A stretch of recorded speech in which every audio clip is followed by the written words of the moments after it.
Assalamualaikum warahmatullahi wabarakatuh. Pada video kali ini, Ibu akan membahas mengenai konsep dasar peluang.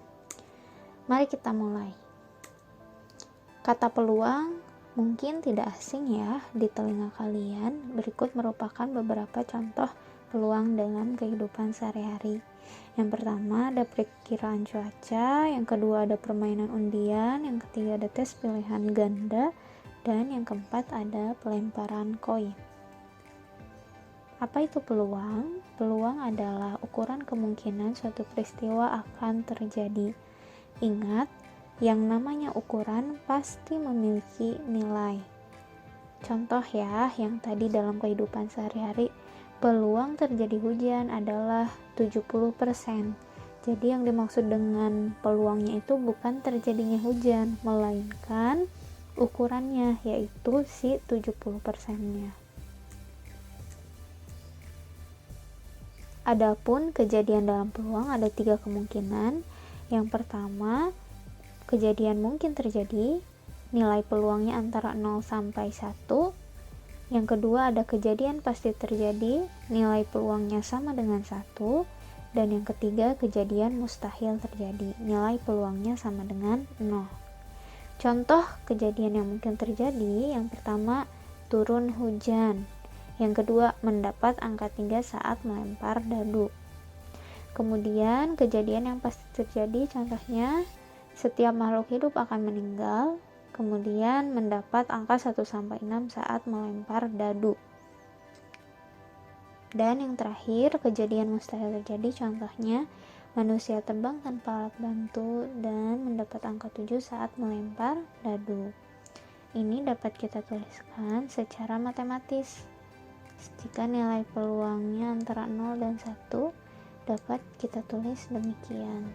Jika nilai peluangnya sama dengan 1, dapat kita tulis demikian, dan nilai peluangnya adalah 0, dapat kita tulis demikian. Nah, ada beberapa istilah dalam peluang. Mari kita lihat. Yang pertama ada ruang sampel. Ruang sampel merupakan kumpulan semua hasil yang mungkin terjadi dalam suatu percobaan acak. Contohnya, saat melempar koin, kita tahu koin itu terdiri dari 2 mata sisi. Yang pertama ada angka, yang kedua ada gambar. Maka banyaknya anggota ruang sampel dari pelemparan sebuah koin adalah 2. Kemudian dalam pelemparan satu buah dadu, kita tahu ada mata dadu 1 sampai 6, sehingga banyak anggota ruang sampel pada pelemparan satu buah dadu adalah 6. Kemudian ada yang namanya kejadian. Kejadian adalah himpunan bagian dari ruang sampel. Contohnya, kejadian mendapat angka genap saat melempar dadu.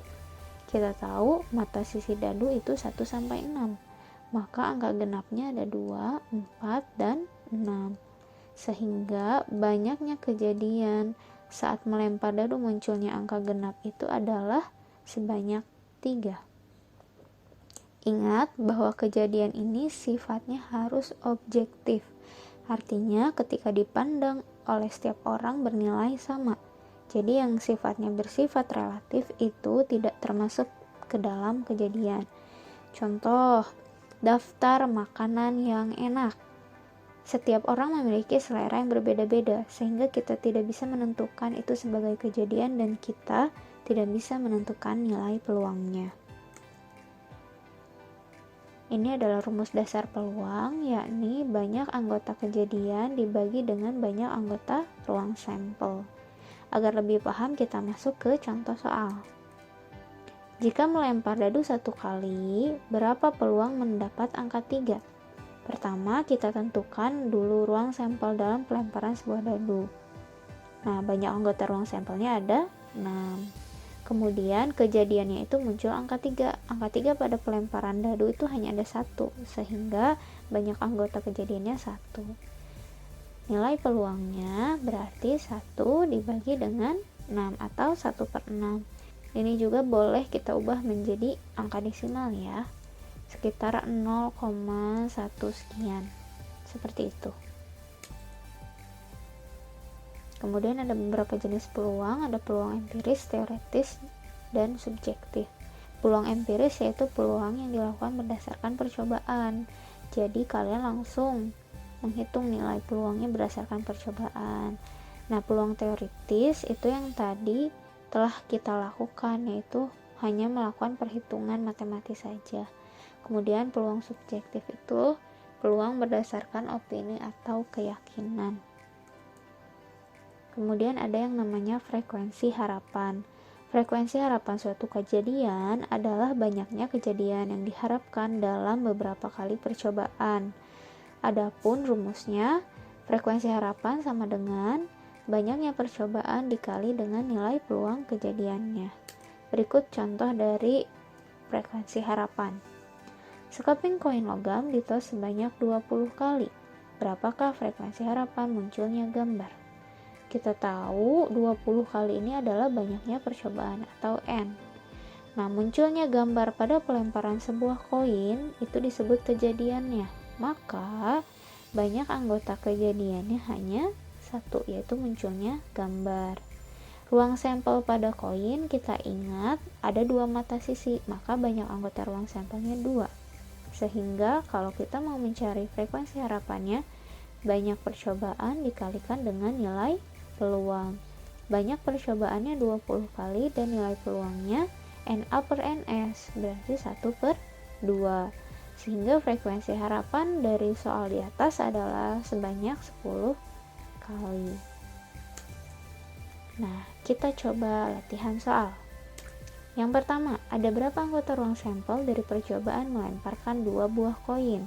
Jawabannya adalah ada 4. Karena ketika koin satu muncul gambar, dia bisa berpasangan dengan koin kedua itu ada gambar, ada angka.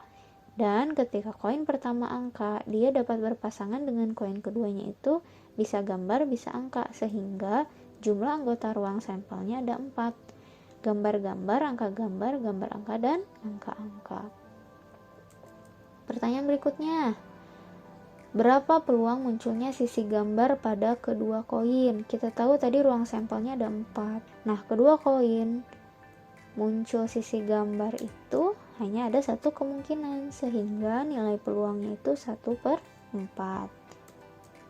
Pertanyaan berikutnya, ada berapa anggota ruang sampel dari percobaan melemparkan 2 buah dadu? Ingat, satu dadu itu ada mata dadu 1 sampai 6, sehingga banyaknya seluruh anggota ruang sampel itu ada 36. Karena ketika dadu 1 muncul mata dadu 1, dia dapat berpasangan dengan 6 kemungkinan di dadu yang kedua, sehingga jumlah anggota ruang sampel dari pelemparan 2 dadu adalah 36. Mudahnya, banyak anggota ruang sampel itu adalah banyak anggota sampel pertama dikalikan dengan banyak anggota sampel kedua. Seperti pada pelemparan dadu ini, dadu pertama anggotanya 6, dadu kedua 6, sehingga banyak anggota ruang sampelnya adalah 36. Berikutnya, berapa peluang munculnya satu dadu bermata genap dan satu dadu bermata ganjil? Kita perlu data terlebih dahulu. Ternyata ketika ada satu genap, satu ganjil, di data semuanya berjumlah 18, sehingga nilai peluangnya adalah 18/36 atau disederhanakan menjadi 1/2. Pertanyaan berikutnya, ada berapa anggota ruang sampel dari percobaan pengocokan satu set kartu remi? Jawabannya adalah 52 kartu. Karena pada satu set kartu remi ada 4 gambar. Ada skop, hati, diamond, dan klub. Kemudian ada 9 angka dari 2 sampai 10.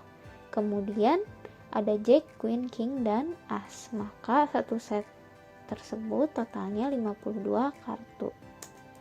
Nah, berapa nilai peluang terambilnya kartu tanpa angka dalam pengocokan satu set kartu remi? Jawabannya, kita perlu memperhatikan terlebih dahulu berapa banyak kejadian. Kartu tanpa angka itu jumlahnya ada 16. Karena ada Jack, Queen, King, As, kemudian ada 4 gambar. Maka 4 kali 4 hasilnya 16.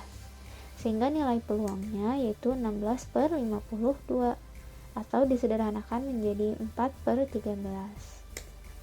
Nah, itu saja yang dapat Ibu sampaikan pada video kali ini. Semoga apa yang Ibu sampaikan bisa kalian pahami ya. Sekian, wassalamualaikum warahmatullahi wabarakatuh.